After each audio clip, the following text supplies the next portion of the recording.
Good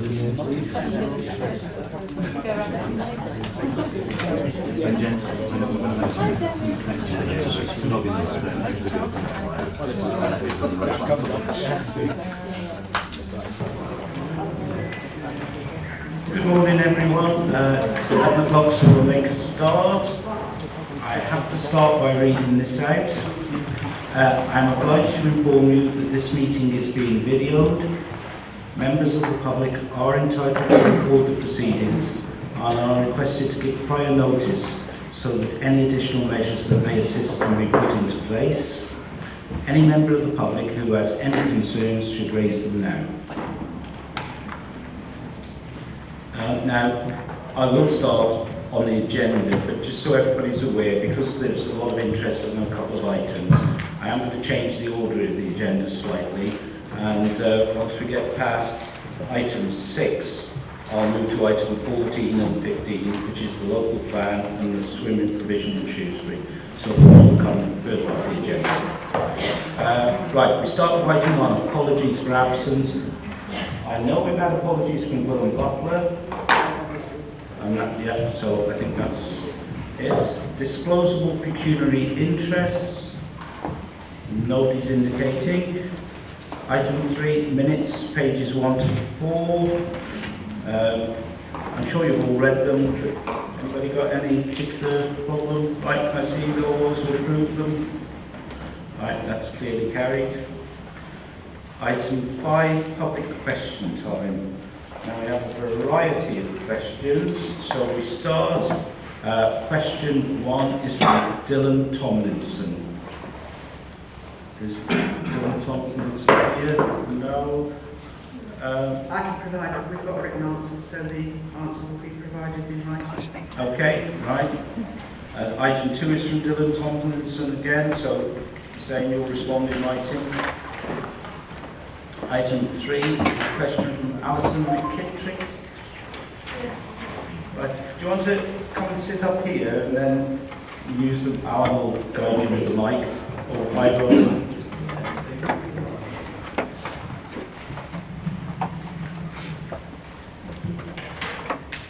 What has changed since last February when this Cabinet approved a report by the same consultant Strategic Leisure which, to quote, confirmed that the most suitable location for swimming provision was in Shrewsbury Town Centre at the existing quarry site, which the Cabinet then agreed to develop and progress to full design. Okay, thank you, and I'll ask Leslie to respond. Thank you, Alison, for your question. The previous report that was considered in February last year was actually a review of the town centre locations. It was not a Sport England report. This was following the change in direction from the previous decision to move the entire facility to the sports village. The report did identify the quarry as the most appropriate town centre site. This latest report is a comprehensive leisure needs assessment based on the priorities of swimming and leisure, health and wellbeing and town centre regeneration following Sport England's guidelines. So it's two different things. Okay, thank you. Item 5 is from Bernard Wills. Do you want to come up and then you can use the microphone?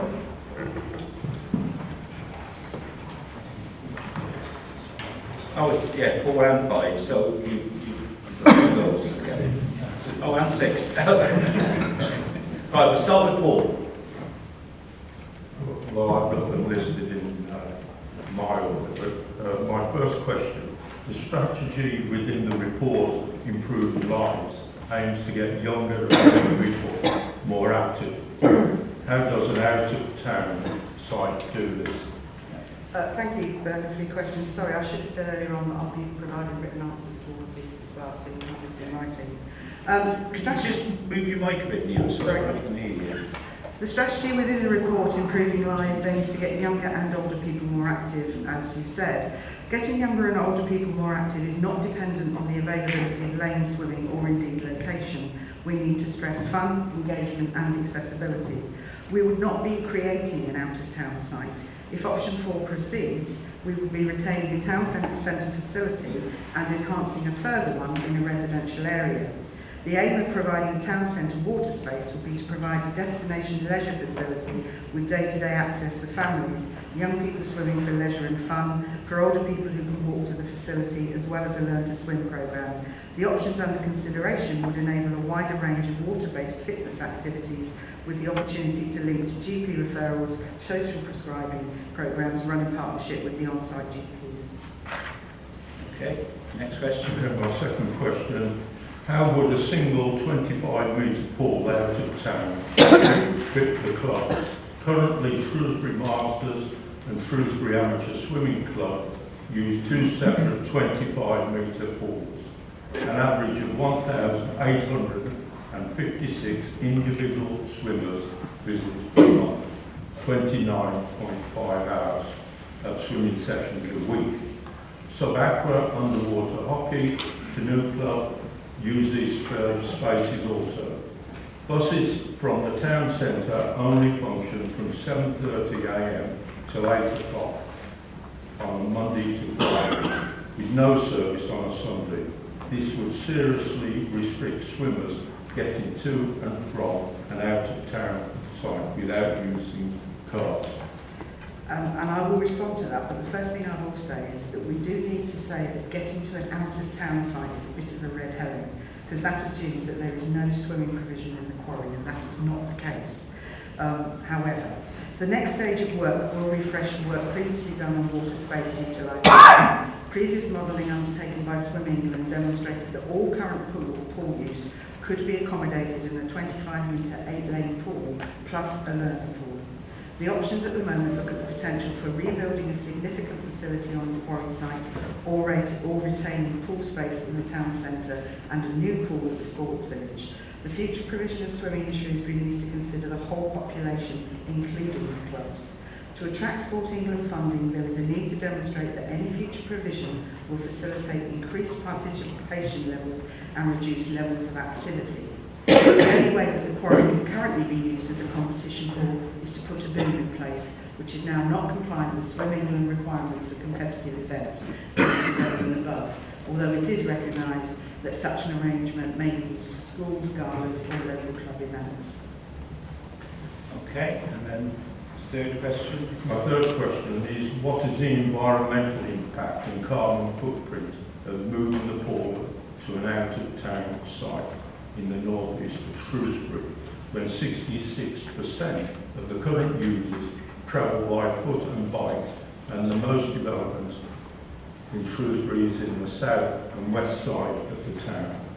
Once again, I will reiterate that we are not moving the swimming pool out of the town centre. However, Shropshire Council is committed to reducing its carbon footprint, and replacing the quarry facilities provides an opportunity to consider the impact that this will have in a number of ways, including travel, thermal efficiency, construction methods, etc.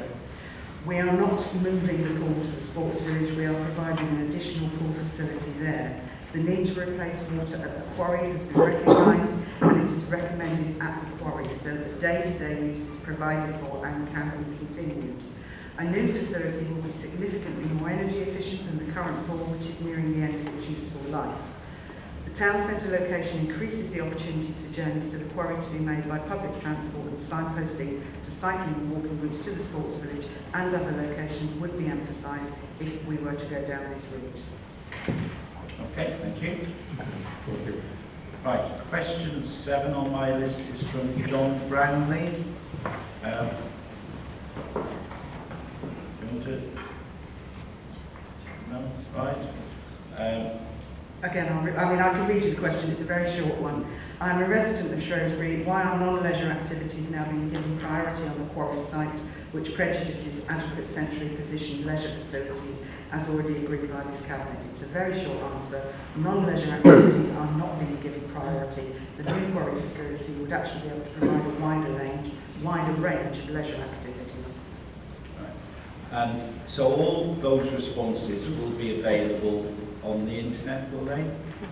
Yeah, so, because I know all lads from the press are writing like that, they're trying to keep us with it, yeah. Right, okay, right, so we move on now to item, question 8 on my list. It's from Charles Green on behalf of CPRE Shropshire. Thank you.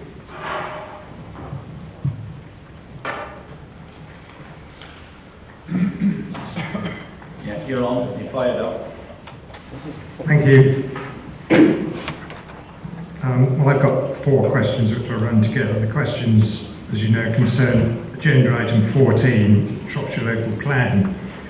The proposal before you is a further significant moving of the goalposts of the local plan review. The review period is to be extended by 10%, i.e. 2 years, and it is proposed that a whole new raft of evidence be produced that has not been seen before. These are substantial changes which had not been the subject of any of the previous 4 rounds of consultation to date. Although these 4 previous consultations have been informal, Regulation 18 consultations, members of the general public understandably expect that their voices have a proper opportunity to be heard over the subject matter of the local plan review. Regulation 18 is specifically there so that people can make representations about what should be in a local plan before it goes to the formal Regulation 19 stage. So our first question is, in view of this considerable change in what the local plan review covers, will there be another Regulation 18 consultation? But if there is not to be another such consultation, then it seems equitable that greater time should be allowed for people to consider all these proposed changes. The last 2 consultations have been for 10 weeks. So our second question is, if you think that not having another Regulation 18 consultation will not be considered unsound by the eventual planning inspector, will you at least allow that the Regulation 19 consultation should be for 10 weeks at the very minimum, particularly as it is now likely under the current proposals to stretch into the summer holidays? Officers have had over 3 years since the start of this local plan review consultation to amass the necessary evidence base, which already approaches 7,000 pages of documents. Yet they are now asking right at the end of the planned timetable for another 2 to 4 months to complete substantial new evidence that has never been seen before.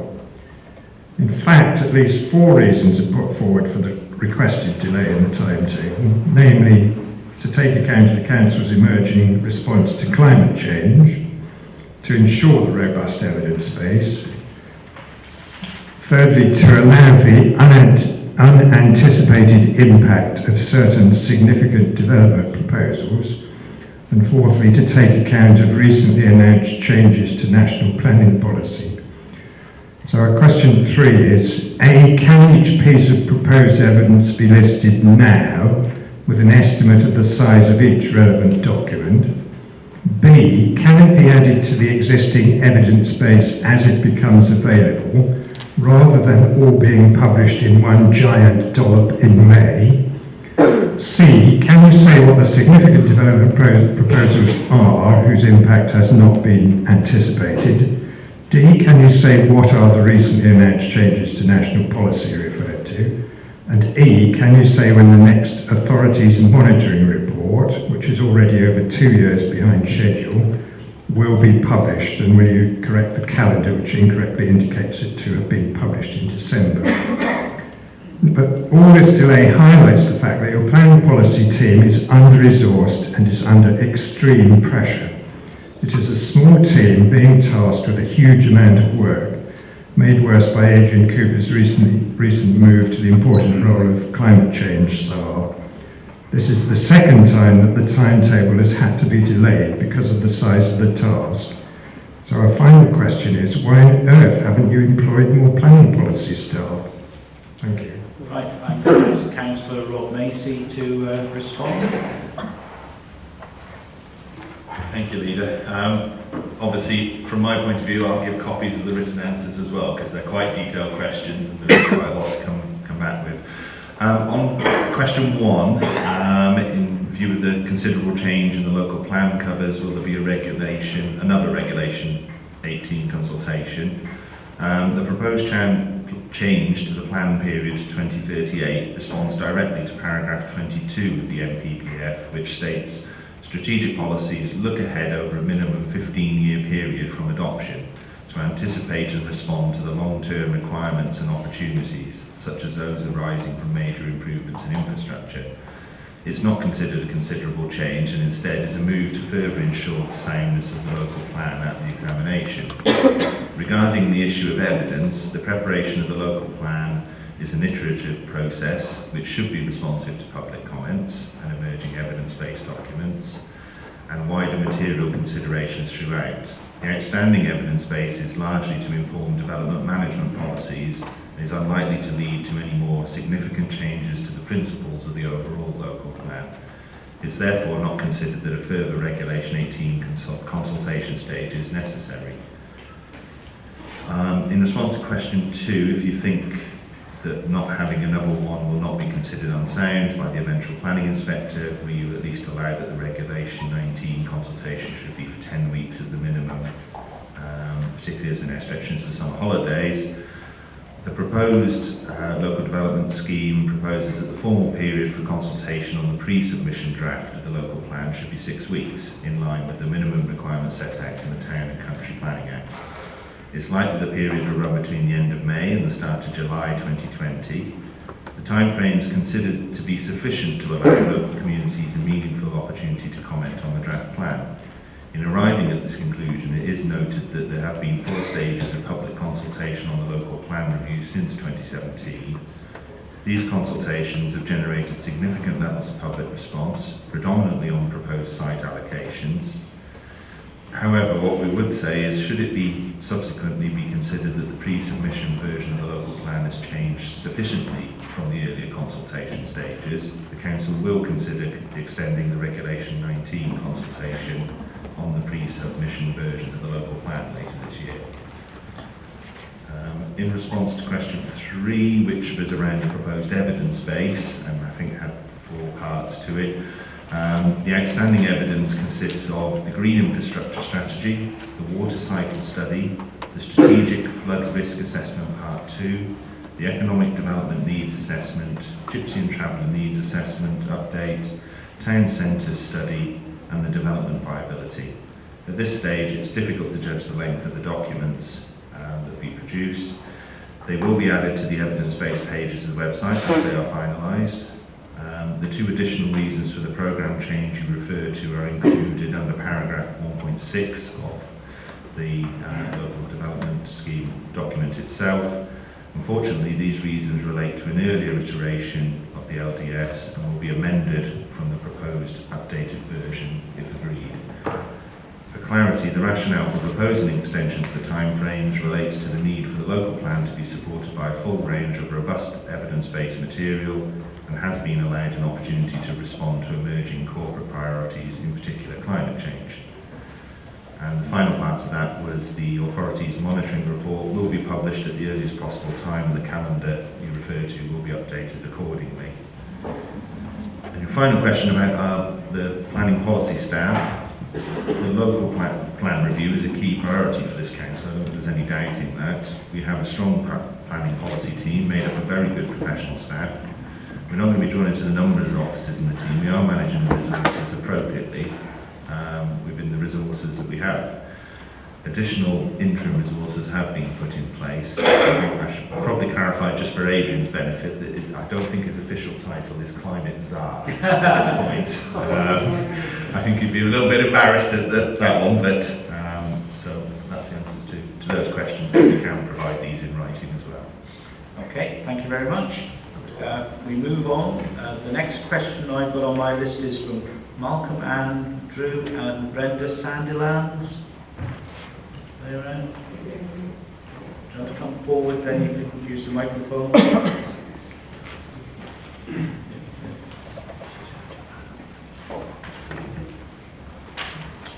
Right, you've got the written question, I believe, in front of you, so I was just going to summarise some of the points from that rather than reading it verbatim, if that's all right. Yep.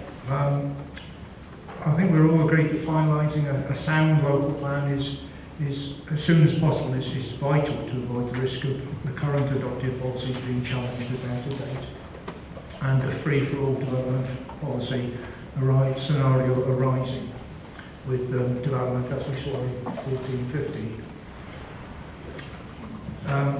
If the Council's ambitious economic growth strategy really is the route to balance the books for future services, then surely that cannot be at the expense of the intrinsic rural character of our county, and crucially, not by additions to climate change, rather than reductions from increased private transport, etc. The proposed 15% additional housing growth, above and beyond the objectively assessed housing needs, will clearly impact on both the need for additional private transport and the character of our county. Open market housing in rural locations is likely to actually compound these by immigration of ageing population rather than diminishing it or bringing in younger people, and possible inflation of property values in smaller rural villages. So other than small rural exception housing for local needs, surely development must be located in locations that have both employment and regular public transport to be considered sustainable and not increase climate change. The original documents issued for the planning review on the issues and strategies and subsequent preferred options both include a criteria that community hub settlements should have both employment and peak time public transport. But based on flawed data at the time, the hierarchy of settlements included a paragraph that relaxed that requirement. We believe that must be addressed and amended to produce a sound final plan that accords with your climate change emergency policy. We would request that the resources and time are designated to allow this before the presentation of the draft final plan to Cabinet in May, and critically before the final formal consultation. As the officers' report for the agenda 14 says that there will be limited opportunity to proactively make changes after the consultation period. So we think it's vital. I was going to say, I've let you stretch things, but we're only going to respond to the question that was formally put. Yes. So, Rob, Trying to give us all. Yeah, I appreciate that you're going to respond to the written question rather than read all the detail of that. okay. Thank you. Thank you, Lee. As you say, we've prepared responses and put them in, but I think the first question was about the resourcing of the team. I think I've covered that under the previous point in terms of the size of the team and how they're operating. In terms of question 2, can the Cabinet confirm the proposed development status of all settlements proposed for development will be reviewed and amended to accord with the Council's adopted climate change emergency policy? It is confirmed that all Cabinet papers are now subject to consideration of their impact on the 4 strands of the emerging climate change strategy, and the local plan report, now proposed for May, will adhere to this new process. The comments on the Council is sought to identify community hub settlements is noted. Although the paper before Cabinet today does not deal with the actual content of the local plan review, it is nevertheless worth reiterating that the Council's agreed methodology for identifying community hub settlements is designed to identify the most sustainable rural settlements by virtue of range of services and facilities. The Council will be updating the process ahead of May in responding to the most up-to-date information, and a revised hierarchy of settlements documents will be published alongside the draft local plan. Okay, thank you. Right, we move on the agenda. Item 5 is member question time. I'm not aware there are any. And then we'll do item 6, scrutiny items, before we move to item 14 and 15. So, Claire Wells, scrutiny panel. So, Claire. It is on. Right. I can't actually see the report, but the Task and Finish group have been meeting quite regularly. We've almost forensically examined adult social care and children's services, and I thank the officers for that. I think the real frustration for us is that the council just doesn't have enough money. adult social care costs have risen from just over 60 million to probably 112 this year in the last 5 years. There are problems in children's services with sexual exploitation and county lines. There was a desire within the committee to actually see if we could find some saving for some preventative measures to help in children's services and also in adult social care. But unfortunately we're not able to find that. And so out of sheer frustration, one of my recommendations is I'd actually like to go to 10 Downing Street and bang on the door and actually lobby the Prime Minister himself, because we have actually we've talked to the community's MPs, but really we're getting to a point now where very soon we're only going to be able to perform our statutory functions. You only have to look at the papers, next year £19 million is coming out of reserves. So I really want to highlight that at the highest level. So I would ask you to bear that in mind, and perhaps we can come up with a plan. So I would, and I'd be quite happy to fund my own travel down there as well. So that's it. Thank you. Roger?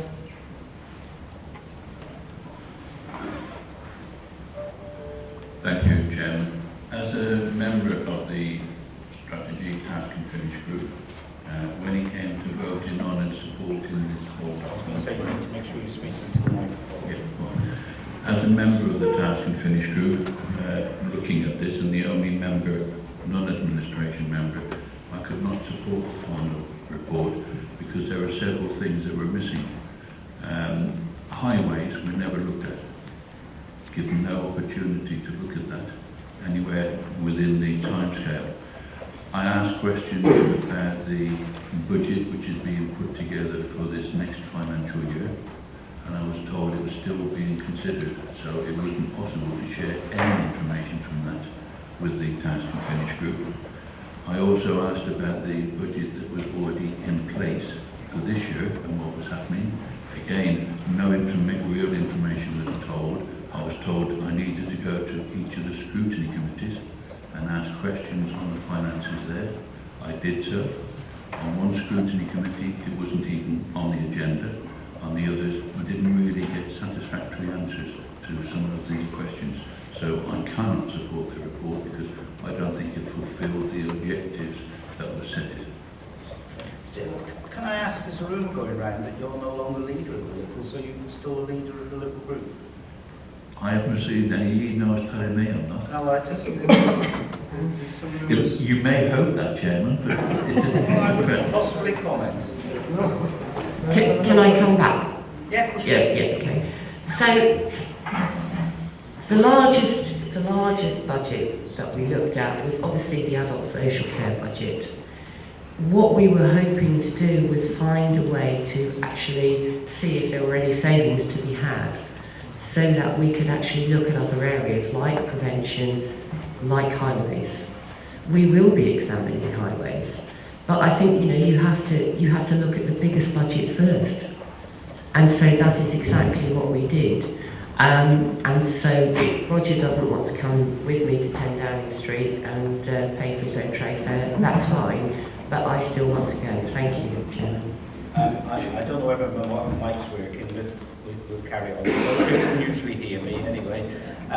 If I can, Chairman, yes, I think every councillor, given the opportunity, will go in and go to 10 Downing Street. I share with Claire at home. What I'm going to suggest is the Cabinet note the report, and we will look into what arrangements can or cannot be made, because it's not good going there and knocking on 10 Downing Street unless there's somebody there who's actually going to talk to us. I am in conversation with Luke Hall, one of the deputy ministers for local... Is that one working? Oh, yeah, that's better. And we're hoping to have another meeting with him soon, once the funding arrangements are clearer.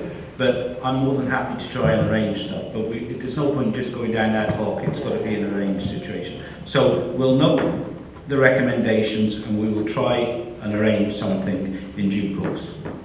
Okay, is Cabinet happy with that? Yep. Okay, right, now then, we will now move to item 14, which is the local plan update. And I'll ask Councillor Rob Macy to introduce the report. I don't know what we've done with these mics. Some are working and some aren't.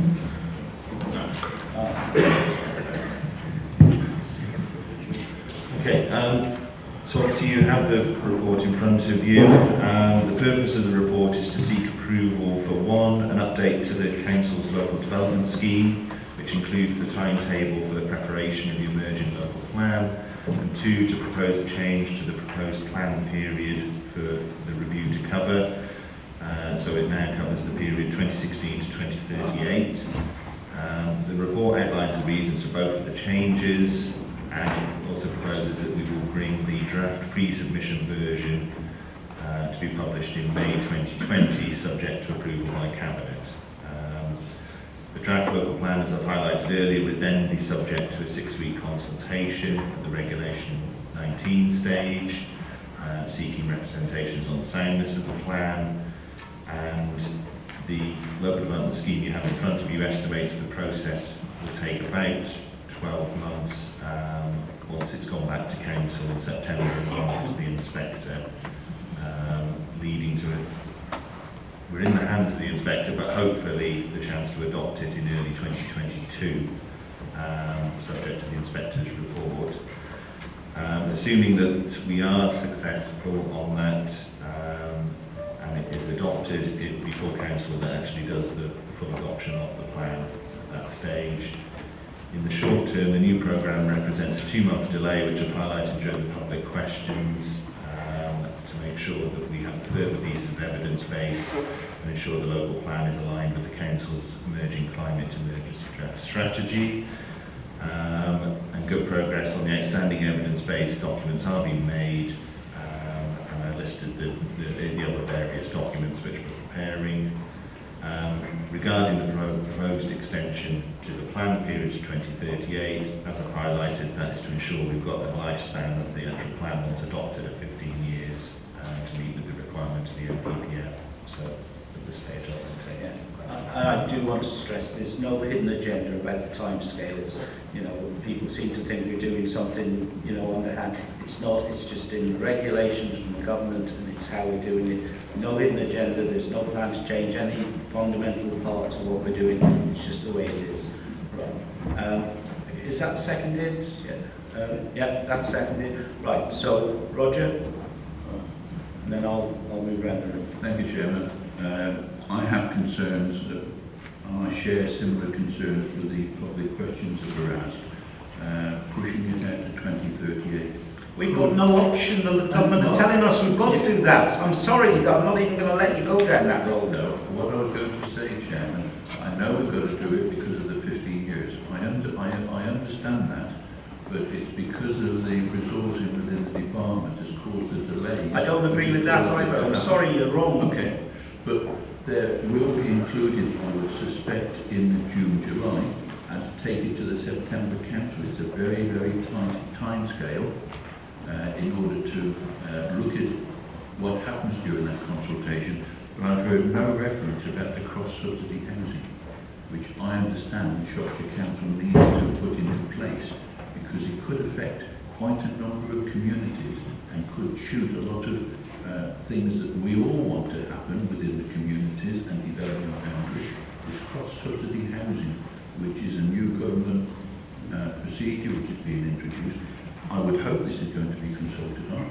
It will need to be incorporated somewhere within the local plan, and it is urgent because of the communities that may well be affected. I'm sure there are developers and landowners outside this building who are looking at the policy that the Shropshire Council will introduce, because it does enable building to take place outside development boundaries, as I understand it. Right. Councillor Julian Dean was next on the list.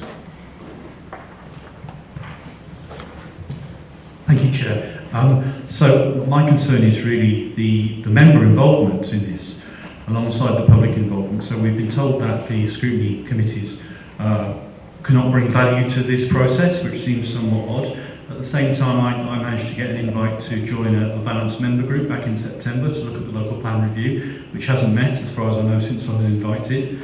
And we, as far as I know, there has not yet been any discussion amongst members around sort of global policies around energy efficiency or transport for new homes, or any of those aspects that presumably will be involved in changing our core strategy. So I'm really concerned that at the moment there is not an opportunity, that the opportunity when it does arise for members to be involved in this discussion is really not going to be adequate, that we need to be involved at this stage. So I'm asking, first of all, what is happening with this balanced member group, and what other scrutiny can we bring to bear on this whole process? Right. The member group, do you know where that is, Rob? Yeah, we've got. Sorry. Obviously, as Councillor Dean alludes to, he's been invited to join the group. It's a group that sits cross-party to look at the emerging policies as they're coming through. It actually met. The reason it hasn't met since then was it met just before, because on the whole we try and have it that it considers papers before they come forward. That's not always possible, but we are trying to keep that to it. I think we've got another invite has gone out already for that group to meet, and it will be looking at the policies we're talking about, both from Councillor Dean and from Councillor Evans is the plan for that. So can I ask Amanda to make sure that Councillor Dean is included in the list? yeah, so I think there's other members of the. I think it has gone out. I'll make sure that Councillor Dean's got it. That's in the next few weeks. Okay, I would stress that this is an important document, because what we don't want to happen is to end up without a local plan that is active and end up in the position we were a few years ago where we didn't have a 5-year land supply, because that is disastrous for an area like Shropshire, and that's why some of the development has taken place in some of the towns and villages that is not how we would have planned it. And we're not going to get in that, so it is important that we stick to timetables and we get on with this. It has been kicking around now for the best part of 3 years that I'm aware of going forward, so we're not going to delay it. We are going to crack on. We are going to do what we need to do to get it in place. And no, I'm not going to let you come back, Roger. So we are going to crack on. This is going to happen because we need the plan in place, and we have spent a lot of time consulting. There are, is it 7,000 pages of information? Or, it's a huge document because it covers the whole of the county, but it has got to be done. Yeah.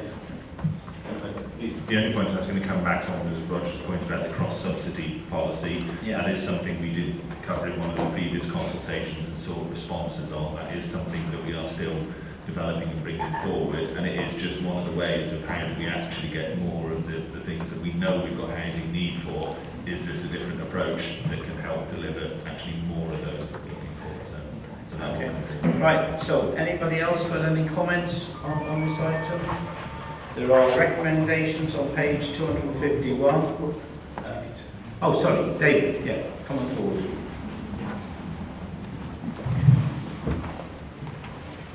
Thank you, Leader. I didn't ask to speak. Yeah, I know, I did say you had to jump up and down and wave. Thank you. I think my jumping up and down days are over. I'm far less concerned than others about the extended plan period 2038 in the context of my representation of the residents of Much Wenlock. And I'm about a late and substantial change to the preferred site proposal for the town in the context of the Much Wenlock Place Plan area. Given the likelihood of the planning inspector's judgment on the soundness of the local plan review not being published, as Councillor Macy said, at least until the end of 2021 or maybe even 2022, it seems to be a prudent approach to the council and hopefully avoid difficulty similar to that we encountered in recent years, as you mentioned, when normally unacceptable planning applications have to be approved because of the absence of a 5-year housing land supply. On that basis, I commend the recommendation to you. My admittedly parochial concern, however, lies in a significant late change 10 days ago by the promoter in the scale of the site in Much Wenlock, hitherto preferred by Shropshire Council, and I think this is appropriate to the issue about the timetable. This is claimed as necessary to maintain viability while delivering benefits to the town which have yet to be quantified. How a 130 dwelling proposal can be justified in place of an 80 dwelling proposal in order to provide flood attenuation and traffic calming despite no figures being available is something that alarms local residents and the town council. There is no published flood study by which we can judge the reasonableness of the scale that's been suggested now. The development guideline for Much Wenlock was agreed at 150 houses back in 2017. You said it's been a 3-year process. And the 80 dwelling proposal was going to blow a hole in that and the Much Wenlock neighbourhood development plan. So 130 dwellings, plus the current rate of infill and windfall growth, will leave the guideline way behind.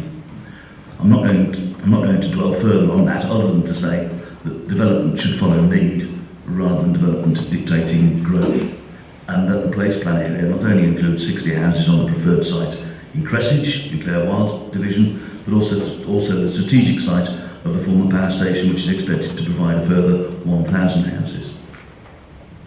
What I will say is that the extensive consultation over 12 weeks commencing in mid-November 2018 now appears to have been a hollow exercise, given that the latest indication is that Shropshire Council will consult on the new proposals for 130 houses for 2 weeks on the basis of a 90-minute drop-in session hosted by the promoters later this month.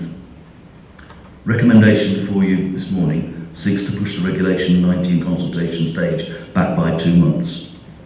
I strongly urge Cabinet to push the consultation back by 4 months in order that promoters of other sites in the town and the residents of Much Wenlock have a fair opportunity to fully consider their options again, rather than have this proposal slipped into the local plan review at the 11th hour. Thank you. I don't have particular details of that, but I don't know. Rob, do you? I mean, Councillor Turner will be aware that he and other councillors, we've already stated the local plan is an iterative process. We respond to the public comments, we come back, it's not just us, it's developers as well have to respond to the comments that are coming back. So from that point of view, it is a constant process that goes on until we get to the stage of putting out the draft local plan. Looking at the site in particular, it will be at that stage that we're able to say this is what they're offering, this is what they're looking at, and so on. We have consulted on that site, the principle of that site, as the council refers to previously, and in terms of the Regulation 19 consultation, as we've said, if we feel there is a need on the basis of that, we will consider whether it needs to be extended or not at that stage. But it will be the Regulation 19, not running further Regulation 19s. I don't know the sites in detail, I'm not going to pretend I do. But can I suggest that you two and possibly Eddie West get together and see what can be done in terms of consultation around that before it actually gets to section 19, because section 18 is the more informal process. Fully understand that, and of course I've already spoken to Eddie West and Rob Macy at length about this over the last 10 days since this proposal came forward, which is quite different from that which the substantive consultation took place. Right, well hopefully you'll all find a way forward on that. In terms of this report, we have 2 recommendations on page 251, 1 and 2. Unless anybody's got any other comments, I'll put those to the Cabinet. Right, can I see all those in favour, please? Right, that's clearly carried. Right, we'll move to item 15. To make sure I'm on the right page. As everyone can see, we have got a lot of work on today. Right, I'm on page 279 of my paper agenda. And I'll ask Councillor Leslie Tipton to introduce this report. Thank you, Leader. I'm aware that perhaps not everybody has got a copy of the report, so if I quickly summarise the recommendations. Recommendation A is to acknowledge the outcome of the report on swimming in Shrewsbury, which is the Strategic Outcomes Plan and Guidance Report, and also the options appraisal for swimming and provision in the town. Recommendation B is to approve the recommendation that options 3, which delivers all swimming provision at the quarry, as well as some additional health and wellbeing facilities, and option 4, which delivers swimming provision in Shrewsbury over a split site, should be taken forward to the next stage of full feasibility, due diligence and design. Recommendation C is to authorise officers to produce a further report, and recommendation D is literally that detailed implementation should be delegated to the Executive Director of Place in consultation with myself. I think it's important that perhaps we say, how have we got to this point? I take on board Alison's point earlier on about what's changed. Following the last Cabinet decision with Sport England, we commenced discussions with them in earnest, and it was around that time that they approached us and said, because of their sort of focus had changed, they wanted to redo their report, using some of the information from before, but also some new information. I think it was their words when they said that Sport England used to focus on those who do, i.e. the elite side of the sport. Their focus now is very much about those who don't. It's very much about getting more and more people involved in an active lifestyle. The report does set out, it's very comprehensive. It covers swimming and leisure provision across the area, and it sets out 4 options. One option is to do nothing. That is not feasible. We know that we have to do something with the Quarry Swimming Centre. Option 2 is to refurbish it. We also know, following various reports and also very much so on Sport England's guidance, that this does not achieve their objectives, nor does it achieve the Council's objectives, which leaves us with options 3 and 4. I have to say I was slightly taken back when option 4 became apparent, because I was assuming that they would expect everything to be built on the quarry site. That wasn't the case, and they have very good reason for saying that, which if you've read the report, you will realise. Nothing is set in stone, except that we desperately need to replace the current facility. The design layout drawings which are in that report are indicative. They are only indicative that we can actually get everything on one site, or we could do it across 2 sites, i.e. option 4. What we need to do now, alongside Sport England, is to work on options 3 and 4 in their entirety and test them for their deliverability and, most importantly, for their affordability. We cannot ignore the long-term sustainable future of our facilities. This council, unlike many others, has not closed any leisure facilities. I want that to remain in the future. Therefore, whatever we decide to go ahead with has to be financially viable. We want facilities that are fit for the 21st century. And can I point out at this point that we're talking about a facility for the county. The pool at the quarry has been the county pool. There is no other competition pool in this county. We want facilities that are fit for the 21st century, facilities that encourage more people to get active, that won't make it easier for them to get active. And we cannot ignore the need to help improve the health and well-being of all our residents. This is, without a doubt, once-in-a-lifetime opportunity. But I am very, very aware, as is every other Cabinet member around this table, that the clock is ticking. The clock is seriously ticking on the quarry facility. It is not lost on me that at the moment the facility is closed. And if these recommendations are agreed, we will begin work immediately. Please let me reiterate again, nothing is set in stone. We will work up these 2, if the Cabinet approves today, we will work up these 2 options, and we will work once again with all the stakeholders and go out to consultation once again. I know I'm going to be asked by the leader later on for a timescale. I actually want the report to go to Cabinet to go to full council in December, which actually gives us the go-ahead to build these facilities. Leader, I move the recommendations. Happy to answer questions. Okay, I believe Councillor Dean Carroll has been seconded. Thank you, Leader, and thank you to the Portfolio Board and your team for the extensive work that's gone into this. And I also welcome the Sport England report that's attached to it. From a purely parochial point of view, obviously representing a division in the north of town, option 4 is extremely attractive to myself and my residents, although I recognise that we have to go through the process of establishing which are the most feasible and the most sustainable options. But I would like to just point out that option 4 also has the added benefit of serving some of the most deprived communities in Shrewsbury and in Shropshire, in fact, and is within easy walking distance of a secondary school and junior schools that service some of the most deprived communities in our county. The portfolio holder is absolutely right that when she says that this isn't just a pool for Shrewsbury, it's a pool for the county. But also I'd like to point out it is a pool for Shrewsbury as well, and not just a pool for Shrewsbury town centre. And so the ability to spread the provision out wider across a wider footprint across our town is one that I think that if that comes out to be the preferred option at the end of this process, would be very welcomed by people in some of our most deprived communities. So I'm very supportive of this approach and these recommendations, and I'll second it. Can I just ask both of you if you're prepared to accept that we put an E on the list of recommendations that says final report to come to council in December 2020? You know,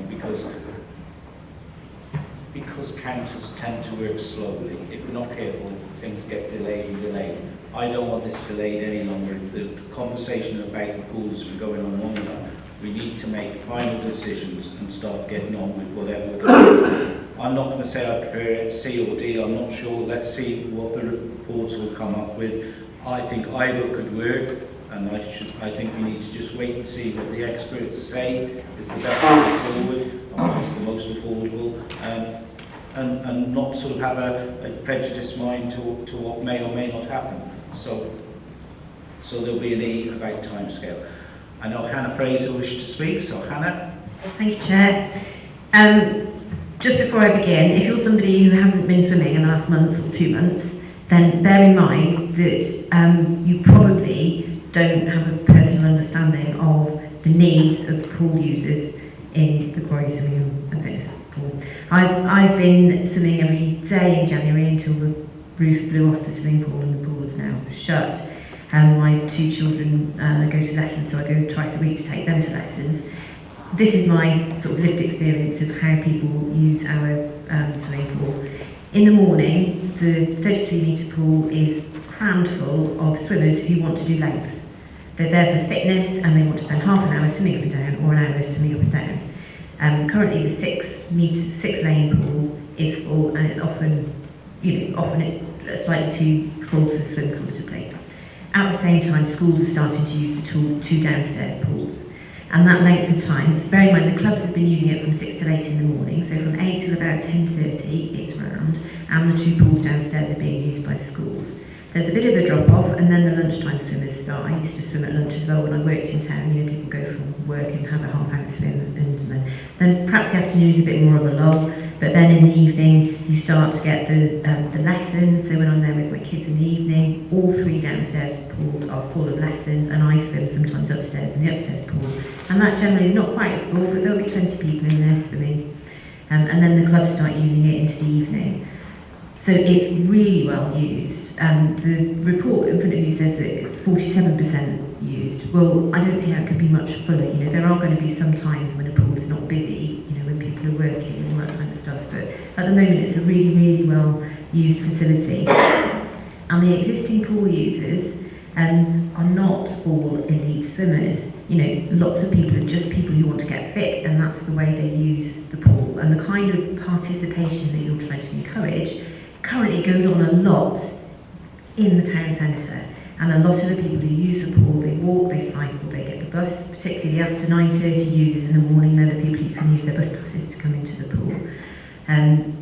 There is a contingent of people, particularly families who are driving into the pool, who perhaps, you know, they wouldn't mind an out-of-town vacation, but there's a lot of people who actually want an in-town vacation and really appreciate that. So I have to say that quite a lot of the people I've spoken to who read the report, who are current pool users, are horrified by what's in front of them, because they see it as a loss of water space in the town centre. And they see that the clubs aren't necessarily going to be provided for with the current with the proposals in front of them, but also that this sort of core of people who go to swim up and down in lengths in the morning, are they also going to be catered for? And that's my prime concern with this. When you read through the objectives of what this pool is supposed to achieve, top of the list is to create a destination offer for Shrewsbury. I think actually that's wrong. you know, we tried to do something a bit similar with Sandal Sports Village. We wanted a really magnificent structure, something that Shrewsbury could be proud of. And it turned out to be in the wrong place and probably too big. And now it's costing us money because we got it a bit wrong as to what was actually needed up on that I don't site. actually accept that point, but anyway. That's my view of Sandal. What's really, really important going forward with this particular site is that the needs of the existing users, who are not really, they're the kind of people that you want to be swimming, that you want to play, you want more of a similar kind of use, you want to accommodate those people's needs. And they're looking at this saying, we don't think this does it. So as you go forward, you really, really do need to listen to those people. The proposals are to use some of the space there for other purposes, such as a doctor's surgery, you know, a bistro, all those sorts of things. Well, some of that is good, but a spa, which is a commercial enterprise, you know, where does that really, really fit in with all of this? And my main point is that the existing needs, the existing swimmers, really have to be kind of put much further up the list in this. You know, it's a wonderful site, it's a wonderful place. There's lots to be lauded about the ambition of some of these proposals, but what seems to be missing is how it's actually going to accommodate what people already use it for and what they need it for.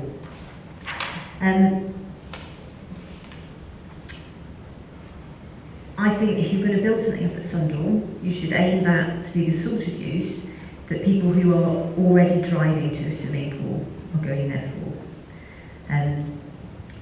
So people with some swimming lessons potentially, the kids who are already in buses from schools for the swimming lessons, you know, why not put some of that at Sundall? That makes perfect sense. Even if you wanted something that drew people from the county that was a kind of leisure use for the weekends, you know, perhaps that Sundall might actually be a better site for some of that. Bearing in mind that if you're trying to make something in the town centre that's really aimed at leisure, perhaps more than fitness, you're narrowing down the times that people want to use it to kind of weekends, really. You know, you're talking about families coming as a family to go and do something and go into the town. Well, that's at the weekend, you know. If you're really kind of making that to be, you know, 50% of the space in that facility is going to be aimed at weekend use, and you've already kind of tied your hands together in terms of how you can really make money from that. If you're not having somewhere where, you know, the 100 people who want to swim lanes in the morning can actually use, then, you know, there's potentially a problem. So my plea really is that as it goes forward and you look at options 3 and 4, that they really need to be perhaps substantially tweaked so that the idea of a, you know, potentially something that might become a white elephant, a big destination kind of theme, well, you know, let's put that to one side. Let's make sure that the core of this is aimed at fulfilling the needs of the existing users. And when you look through the table in the report with all the bright colours, I would really say that the column that says whether or not the needs of the community have been met, you need to ask them, because I don't think either option really meets the existing swimming community's needs. And when we talk about the community, we're not just talking about the people who use the facility now, we're talking about the wider community.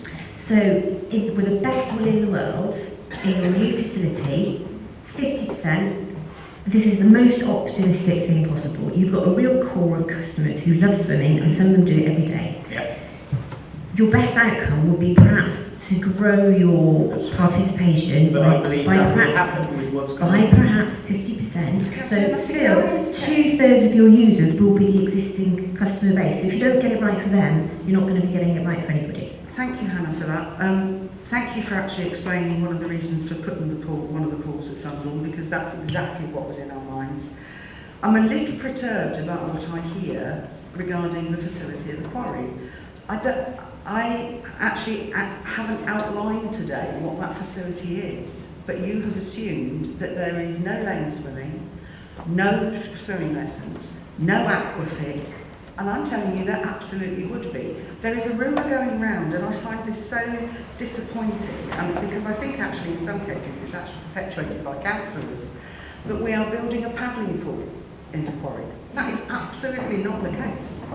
The leisure pool, and I will quote what I said this morning, is the leisure pool is actually about attracting people who don't really like going swimming. The leisure side of it is without doubt, it's the water fountains, it's the flumes. But as one mum said to me, if you take that away, I will never get my 11 and 13-year-old in the water. but nobody is not looking out for the communities that already use it. So there will still be lane swimming at the quarry, but there'll also be lane swimming at the sports village. But we're sitting here assuming that we're going down with option 4. That is not necessarily the case. We've got a lot of work to do yet, but I am certainly not ignoring the current communities.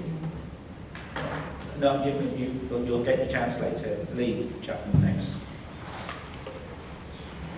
Thank you, Leader. I don't want to get involved in the detail about some of the discussions around current usage and potential usage. What was concerning me more, and I wanted some reassurance from the portfolio holder, the proposal and the ambition, which I absolutely applaud, to undertake development across 2 sites in Shrewsbury and this scale of operation. I'd just like to ask whether we actually have the necessary organisational and programming resources necessary to deliver this, and could I have some assurance that if we do make the decision, and I hasten to add that's today and December, what's been lined up in terms of being able to deliver this and to provide us with the end result? It's not in the recommendations, and I don't need to really remind Leslie this, but we have already agreed £500,000 being put towards the project to actually deliver the project. So, and certainly, Leader, some of that money will be allocated to bringing in those professionals that we require, and also in terms of some of the new reports that need to be written, certainly one around the sports village to look at option 4. I'm quite confident that that's the case. I think I've got to stress there are no decisions. We're looking at 2 options, and we're not necessarily saying one's right or wrong. We need to get all the information about both options before a decision is made, and that's the purpose of today's report. It is cutting out some of the options that are available, and I certainly agree that the present facility is not going to meet future needs, so we've got to do something. And I think options 3 and 4 are the ones to look at and seriously, and I want that decision made this year. So I do want a report for council at the end of the year, and then we make a decision and we go forward. Well, you can come back, Hannah, but I would suggest what you really need to do, and maybe some of the people in this room, is put down in writing your views, so that when we go out to consultation on 3 and 4, you really get the opportunity to say how you think it should work. Yeah, it was only just to come back on the fact that it's not rumouring and all that sort of stuff. People have looked at the reports and plans and they can't see how what they currently do is going to be accommodated. So I think, I mean, if I'm not in a position to propose an item F that for consultation with existing users and the wider public should be made, but we don't need to do that. That will happen. It will happen. That's part legally. We have to do a full consultation, so it will happen. Anybody else got any comments? Oh, sorry. Right, Alan first, then Roger. Apart from being concerned about the amount of money that's being expended on consultants on this and other things within the council, I'm concerned about the commitment that the council's given to a massive capital programme to do 2 of these schemes. One could understand if one was cynical that you would build one at the sports hall and then come to the conclusion that that was serving the needs of the community. Because I want to stress that is not going to happen. If we build the one at the Sports Village first, there is a commitment we will build the 2 pools. That is where I am really worried about the opposition councillors floating red herrings. That is not going to happen. That is not a possibility, and that will be written into any recommendations to go forward, that there will be 2 pools. It should we go with option 4. So that presupposes then that you can give... I said that's only if it's option 4. Sorry? Only if it's option 4. It could be option 3. Yeah, I understand that. But that presupposes that you've got a capital programme that's got sufficient funding within it to build the 2 functions, and that is a prerequisite before you consider moving forward in any way. Yeah. And if you wait for the rest of the meeting, we're talking about the capital strategy later, and I have got some comments to make on that to show where some of the money to fund the capital programme will come from. Roger. Thank you, Chairman. In the recommendations, I can't see any reference about a public consultation. Are you saying that there will be one? There will definitely be one. It's in the report. A, B, C and D. I can't see the word Right, consultation. if you read recommendation C, there is a consultation commented there. Of any consultation. It doesn't say there will be one with the public. It says authorised office to provide a report highlighting. Would you like the word public put there, any public consultation? Yes, please. Right, we can include that. And then it does make it plain. Legally, we have to do that anyway. Good, because I'm concerned that a major decision is being made just a few months before there are elections. And I'm not being politics into it, I want to keep it out of politics. But if the decision is made in December, can it commit any future councillor of whatever description to it? Because it's like a government, it can change and do anything it wishes to. So I am concerned that it's being pushed forward, and is there time to do a full public consultation before then? Because there is a feeling in the town that there are certain things that this council wishes to push. Shopping centre, £11 million. If it had been renegotiated, we could have had £11 That's spent on the nonsense. swimming pool. Sorry, Roger, I'm stopping you now. I'm being generous allowing you to speak. I'm stopping you. Now we're moving on. Right, so we've got a report. We've got recommendations with an added fee on them. Anybody got any other comment to make? Right, so I've moved those recommendations. Well, they've been moved and seconded. Can I put those to Cabinet and see all those in favour? Thank you very much. Right, we're back to the normal part of the agenda now. So we're on to item 7, the financial strategy. Now, I do want to talk about financial strategy, and therefore I'm going to move the report and ask Councillor David Murray to second this. I need to try and explain to the public how our finances are likely to work out. This financial strategy was written by James Wall. I can't see, I'm sure he's around somewhere. Oh, he's hidden around the corner. Is a cold report that we need to do for the purposes of government. And it looks at the reality of exactly where we know for sure what money we would definitely get. If you start looking at the detail of the report, it's assuming that some of the funding that we now get in one-offs will all be lost. And we're talking about things like the Revenue Support Grant, New Homes Bonus, Rural Services Delivery Grant, and Social Care Grant. Now, James isn't wrong to put the report how he's put it. But behind the scenes talks that I've been having, and actually if you go to page 46 you can see it more clearly on the table. I've been having talks with both political people in London and civil servants and the CCM, which Roger was at a couple of weeks ago with me. The reality is we are likely to get some of this money, but it may be repackaged in a different format. So I'm expecting that the Improved Better Care Fund, which is £9.5 million, the Rural Services Delivery Grant, which is £6.6 million, and the Social Care Grant, which is nearly £8 million, is money we are likely to get. Now, that puts the whole package in a different perspective, because instead of being 37 million astray, not in the coming year, but the year after, that brings the figure down to near 13 million astray. Now, the government at the moment are doing a fairer funding formula review within local councils.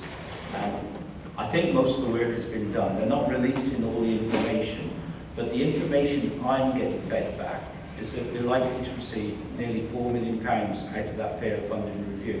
So then the gap goes down from 13 million to under 10 million. Now normally, in our normal review of how we do finances, that's within the terms of flexibility that we would normally expect. It becomes a far more manageable situation. Now there's no guarantees yet about this, but we have got the fair funding review going on. The government are also doing a comprehensive spending review at the moment, which is looking at how much money goes into local government as compared with, say, defence or health or other. And it is expected that more money will come towards local government and certainly to adult social services. The Chancellor is expected to make various announcements in the budget in March about local government funding. So, whilst I accept the report in the cold hard light of day, looks like we could be 37 million adrift the year after next. The reality is we do expect that figure to be under 10 million, which is still a challenge for us. And I'm hoping by the time we get to it, we'll have found that money. But it doesn't worry me as much as if I was just reading this in the cold light of day and didn't understand what was going on behind the scenes. So I think we are in a good position. I think if the worst came to the worst, we would struggle. We would have some real severe cuts to make. But I don't think it's going to be anywhere near that situation. As ever, we have to keep a tight budget. But I think the figure we're looking at is probably under 10 million, which is in the normal sort of region of flexibility that we would expect at this time in the budget process. So I'm happy to move the report, but I did want to make it clear that my view of it is not quite as cold, should we say, as James, who has to write it in the cold. He's an accountant. I'm a councillor, and we look at it slightly differently. And I don't think it's quite as gloomy as it makes it sound. But I accept the report, and I think it's the right report we need to send off to the government in London so that they do understand that we do need some of these one-off grants. We do need the funding, the core funding that they build in, and we keep stressing to them. And we will be going back to see Luke Hall at the local government minister, chasing him for more money as ever. And how we sort that out, I don't know. We'll try. So I'm happy to move the report, and I'm sure Councillor David will be. I don't know if you've got any comments on it. Yeah, thank you, Leader. Yes, I'm certainly happy to second and to reinforce the comment you've made, really about the onus that is upon James and myself to produce something where we're only counting what we know or can reasonably foretell. And yes, there is a confidence that additional funding will come forward, but we can't count what doesn't yet exist, and so that's what you have before us.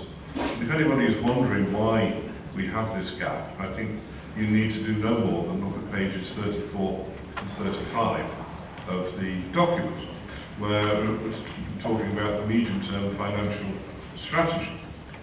And there is a chart on page 34, which shows, if you've got the colour version, it's blue and yellow. If you haven't, then the lower bit is yellow and the top bit is blue. And what that's saying is that the increasing cost of social care is taking more and more of a percentage of the net budget. So we start off in 15-16, where 44% of our net budget of around 205, 210 million, 44% of that is going on to social care. By 1920, it's gone up to 62%. If you want to then look at the next page, page 35, there's a table right at the top of that page which shows the year-on-year impact of that and the cumulative shortfall. And if you look across the bottom line of that, it says cumulative shortfall. By 1920, that cumulative shortfall is £53.5 million. Just let that figure sink in for a moment. In 4 short years, £53.5 million less than we need to stand still. That's not to improve things, that's just to stand still. That's the nature, that's the scale of the problem that's before us. And I know we have the political bandying about, don't we, from time to time, saying, oh, the administration's inept and all the rest of it. But the real truth is that the administration is actually pulling above its weight. It's delivering far more than could ever hope to deliver on the limited resources that are in front of us. And that, Leader, is the harsh reality that I think needs to be spoken of more, is this ever-increasing cost of adult social care in particular, and child care now is coming along behind it, that is crippling us, and not just us, it's crippling many other authorities in the country as well. And that message needs ramming home. We can all argue about whether we have one or two swimming pools and all the rest of it, and it's all very fine politically, locally, but I think at the moment we're in a position where, as has been said earlier by others, that everybody, really, whatever party they represent, everybody needs to be making the same point, that unless adult social care is properly funded, we will struggle to maintain the services as we go forward. There's always some confusion about gross budgets and net budgets, because our gross budget is near 600 million, but the difference is we can't control a lot of the spending above 200 million because it's funding that goes straight through to schools or various social services, etc. So that if there's any confusion, our gross budget is around 600 million, but our net budget, which is what we've got more control over, is much less. Right, Roger. You turned yourself off. I shouldn't tell you. I echo your thoughts about the Section 151 officer. I understand can only report facts. Yeah. It can't report what may happen or may not happen. The council needs to know the facts for it. So yeah, I understand the situation the council is in.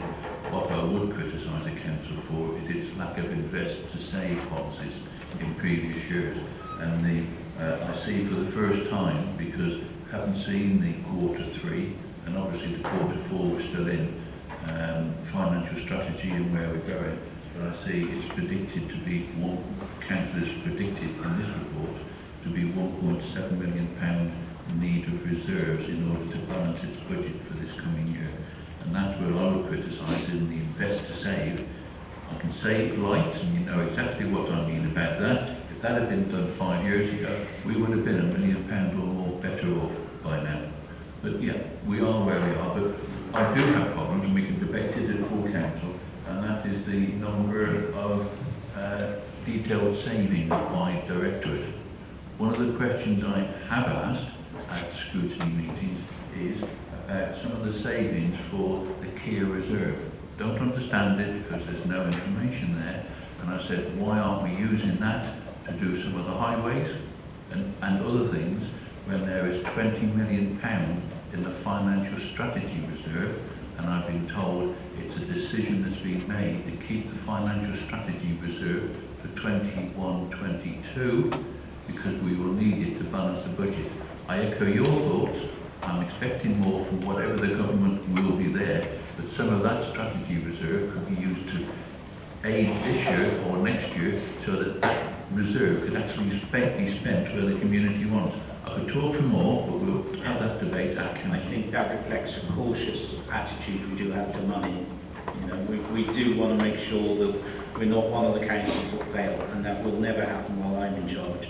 So that's why we do take a cautious approach, and we will always make sure that we are financially stable. And also, I will say, I bet by the end of the year that 1.7 million isn't needed because we are taking action. Can I repeat, Chairman, that any meetings in London, happy to accompany you. I think all the Shire authorities are suffering, Shropshire maybe, and because of the way the funding at present works out, suffering even worse than others. Yeah, just so the public understand what's likely to happen with the Fair Funding Review, and I know Telford and Reading is squealing a little bit, the more urban authorities are likely to lose out to the more rural authorities, which includes us. And that's partly because of the work being done by the Rural Services Network, who are really doing a lot of work explaining how much it costs to provide services in the more widespread rural areas. And there is going to need to be a change of balance. It's also very interesting that the metropolitan councils around London are all smaller than Shropshire Council, but all receive better funding than Shropshire Council, and that's one of the areas I expect to see some change happening to. Well, Alan, sorry, I did sort of dive in a bit. Just on that, it may well be that the results of the recent general election may mean that some of the urban areas that are having their funding cut in favour of the more rural ones, that might change as the pressure of the new MPs builds up on the government. But I'm really pleased that you have taken in all that the government is saying. I mean, your leader is very well known for his diligence in telling the truth and leading people. I believe every word he says. I'd like to just, I hope what you say about the one-offs comes to fruition. I'd just like to ask James if he is picking up the same from his networks about these, where zeros appear being soon filled with large amounts of money in that table. Is that what the message that he's receiving from the professionals in the business?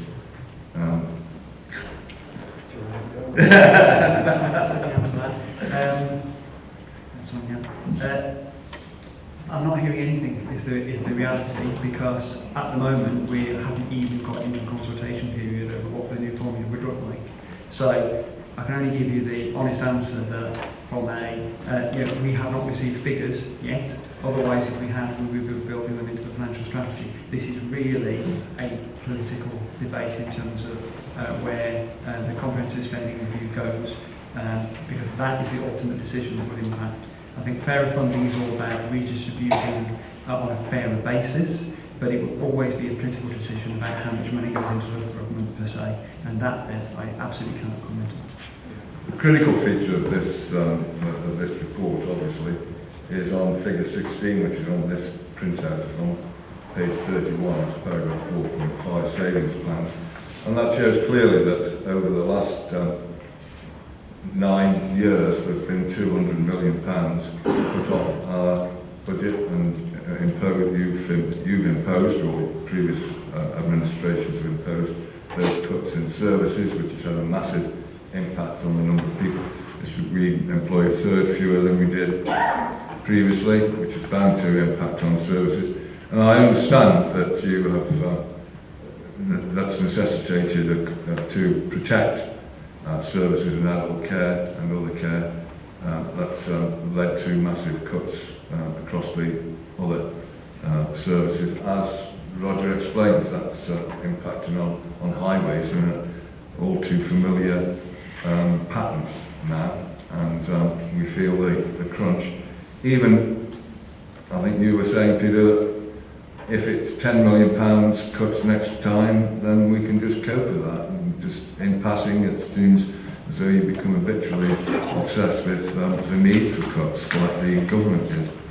I'd just like to ask if you can see any hope on the horizon in terms of any reversal of the austerity policies currently being applied and reapplied, it seems, by the government. And I don't recognise the word austerity. Right. Massive cuts in public services and the welfare state imposed by central government. I think that's what austerity means. I think As there's it always been a has throughout the squeeze years. on funding, but I don't think this idea that massive cuts have taken place is a reality out on the street. Well, I don't know which street you walk on, perhaps it's different in Cotswold than in Ditherington, Peter, I would say. And perhaps people's perceptions of what's happening are different according to your own personal circumstances. Right. Do you wish to comment? No. Right. So we've done. I think we've done enough talking, unless anybody's got anything vital to add. So the financial strategy. There is a recommendation I saw somewhere, page 20 was it? So is everyone happy with the recommendations? Can I see all those in favour, please? Okay, thank you. We move on, the capital strategy. And again, that came as a separate document. David, do you wish to introduce this? Thank you, Peter. Yes, this document sets out the future approach to capital investment, how the assets are going to be managed, what the objectives are. The objectives are contained in paragraph 2.1. There's a number of those. It's a long report. I'm not going to try and cover everything that's in it or read it all out. But basically it's setting out how the authority, how the administration will operate over the next few years. And there are some figures in here right down the bottom, which show the exposure, for example, for the investment funds, the types of things that we're investing in, commercial stuff, economic growth stuff. And basically it's covering everything that the authority is hoping to do over the next few years from a capital perspective rather than the revenue perspective, which is the one that we've just been looking at previously. Obviously, it's made up of bids from all colleagues around the table. Nothing really for me to put in there, other than that we're drawing it together and saying this is what we're hoping to spend. So individuals, if there are questions, no doubt will take those. And I know you, Leader, want to make some comments about things that are not in here, but that we believe will come to fruition. Because as with the previous report, we can only count what we know.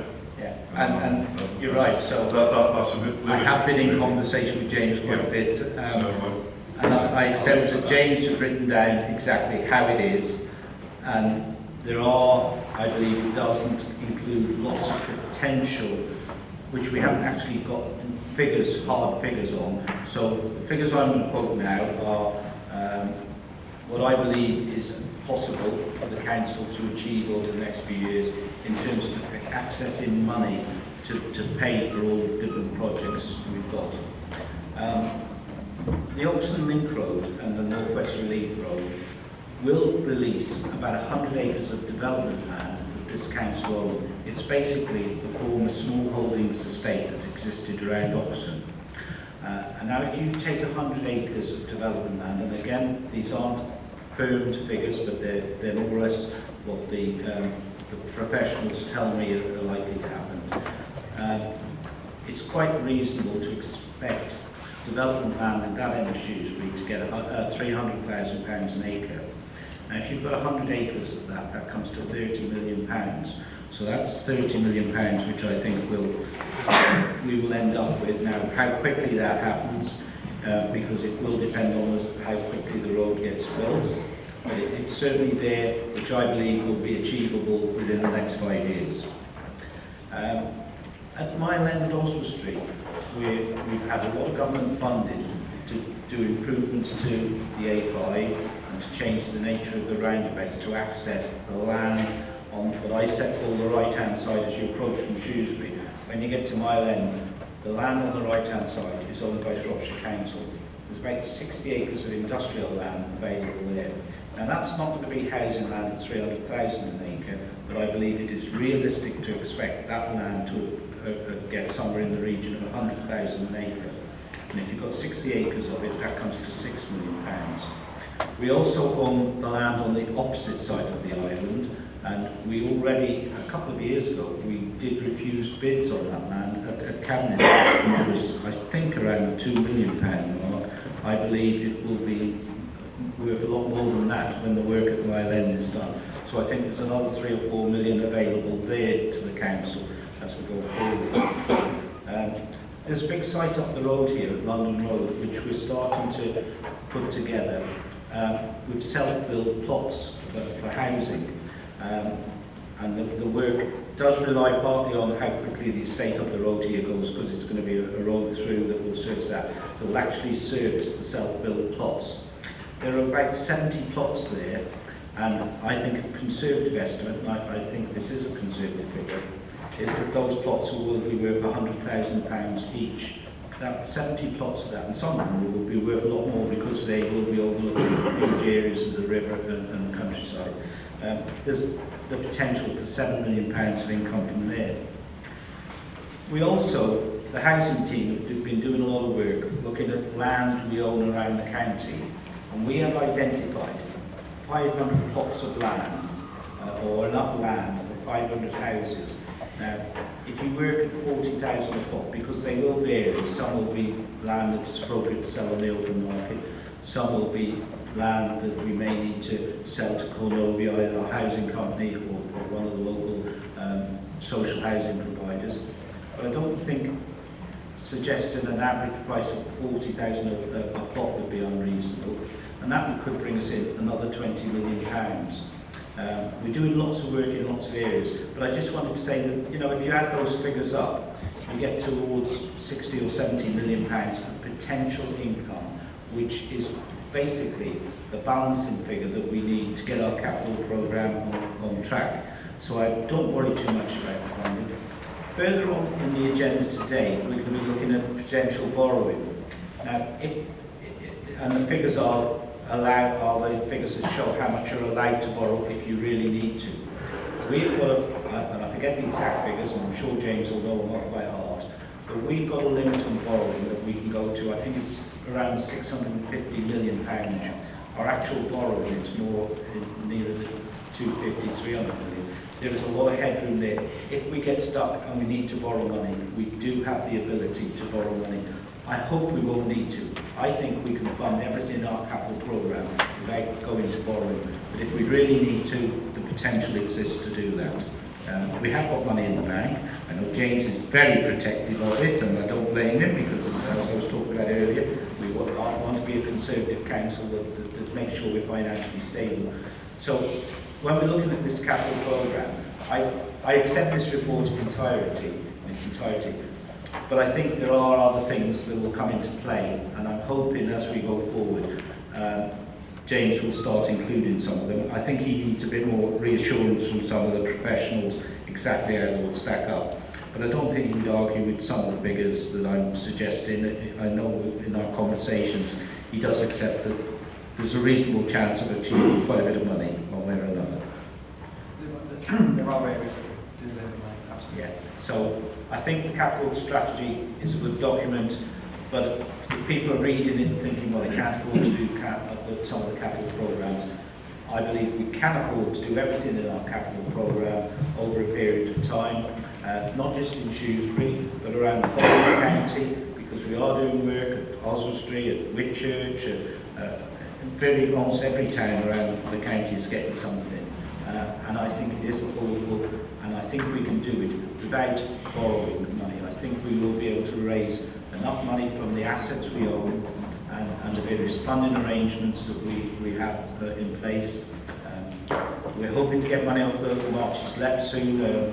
We have some serious indications that we will get some serious money from them. So I think we're in a good place with our capital strategy. So I'm quite happy to second the report and welcome comments from anyone. No? Right, so can I see all those in favour of the report then? Thank you very much. We move on. Item 9, commercial strategy, which also came as a separate document to me. Councillor Steve Jarley. Thank you, Leader. And very closely linked to the capital strategy which you've had before, and further strategies which will come later in the agenda.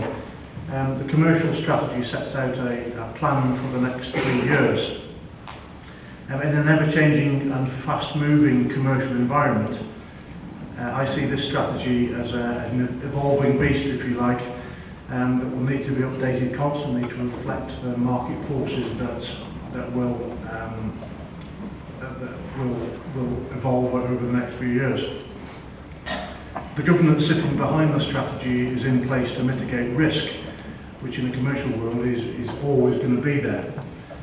Having said that, it's important to acknowledge that not all the schemes which we approve via the capital strategy will come to fruition. That doesn't mean they're failures, of course.